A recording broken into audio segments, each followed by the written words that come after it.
تلك الدار الآخرة نجعلها للذين لا يريدون علوا في الأرض ولا فسادا والعاقبة للمتقين. Assalamualaikum ilaikum Pak Ustaz. Berbicara tentang peristiwa-peristiwa yang melatar belakangi diturunkannya ayat Al-Quran kepada Rasulullah SAW, maka saya ingin bertanya Pak Ustaz, apa yang dimaksud dengan asbabun nuzul? Mengapa asbabun nuzul dapat menjadi acuan dalam menyimpulkan suatu pertanyaan tentang Al-Quran, padahal tidak semua ayat memiliki asbabun nuzul? Apakah jika tanpa asbabun nuzul, wahyu tetap turun? Jazakallahu khair. Ya, barakallahu fiik. Bapak kemarin dah hadir pelajaran Ulumul Quran ya? Tidak. Ah, ya. Makanya bertanya. Baik. Yang kemarin kita terangkan ya di Doro Al-Manzumah Az-Zamzamiyah tentang Ulumul Quran. Ada di situ pembahasan asbabun nuzul. Ya. Sebab turunnya. Memang dah setiap ayat itu ada sebab nuzulnya. Dan setiap ayat ada sebab nuzulnya. Dan sebab nuzul, sebab turunnya ayat itu adalah anugerah Allah untuk umat ini. Sehingga mereka betul-betul memahami mana ayat yang turun.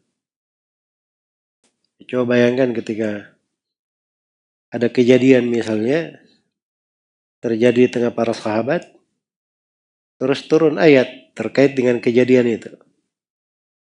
Maka ini kan semakin mengena di dalam hati. Ada membuat kita paham akan kejadian tersebut. Jadi kalau misalnya kita baca ayat tentang 10 ayat yang turun terkait dengan Aisyah radhiyallahu anha. Innal ladzina ja'u bil ifki usbatun minkum. Sungguhnya orang yang datang dengan kedustaan, tuduhan dusta. Itu sekelompok dari kalian. Nah, itu kan kita tidak tahu siapa orang-orangnya kecuali dengan mengetahui sebab nuzulnya. Ya ceritanya itu apa? Itu ada ceritanya panjang ya terkait dengan hal itu di riwayat Bukhari dan Muslim. Ya kalau diketahui sebab nuzulnya, kita akan lebih memahami ayat itu sehingga kita bisa lebih tadabbur terhadapnya, kita bisa paham hikmah-hikmahnya, dan kita bisa petik hukum-hukumnya.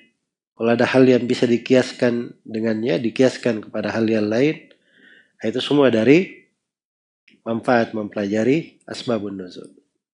Ya kalau tidak ada sebab nuzulnya pada ayat itu, Al-Quran itu semuanya jelas dan terang. Iya. Jadi penjelasan ayat itu tidak mesti dilihat pada satu sudut saja. Misalnya dari sebab nuzulnya saja.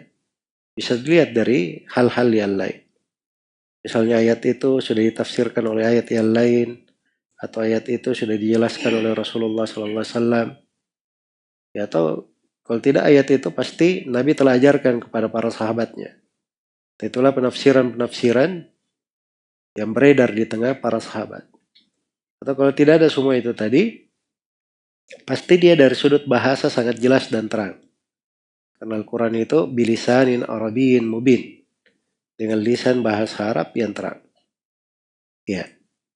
Cuman sebab turun itu tidak mesti mengkhususkan makna ayat. Ya, misalnya kalau ada sebab turunnya, oh ini makna ayat cuma di sini saja. Ya. Karena itu pernah datang kepada Nabi SAW seorang lelaki, itu dalam hadits riwayat Bukhari dan Muslim. Orang ini berkata, ya Rasulullah, saya telah berbuat kesalahan, jatuh di dalam dosa. Ya, dia melihat seorang perempuan, terus dia tidak tahan dirinya, dia cium perempuan itu. Maka dia tanya apa yang wajib untuk saya lakukan. Maka Nabi SAW terdiam. Setelah itu turun wahyu kepada beliau.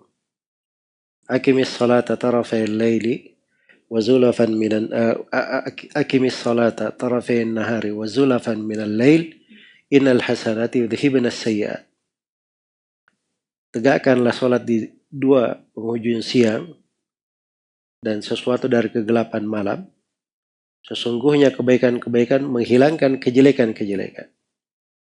Di ayat ini kandungannya sholat 5 waktu itu menggugurkan apa? Dosa-dosa. Dan kejelekan-kejelekan itu akan hilang kalau seorang melakukan kebaikan sebagai penggantinya. Itu caranya. Maka sahabat ini bertanya, Rasulullah, ini ayat khusus untuk saya atau untuk seluruh umat ini? Kata Nabi SAW, nah ini untuk seluruh umat. Iya. Karena itu kata para ulama dipetik kaidah al-ibratu bi umumil lafaz la bi khususis sabab. Yang menjadi ukuran itu menjadi ibrah adalah keumuman lafaz.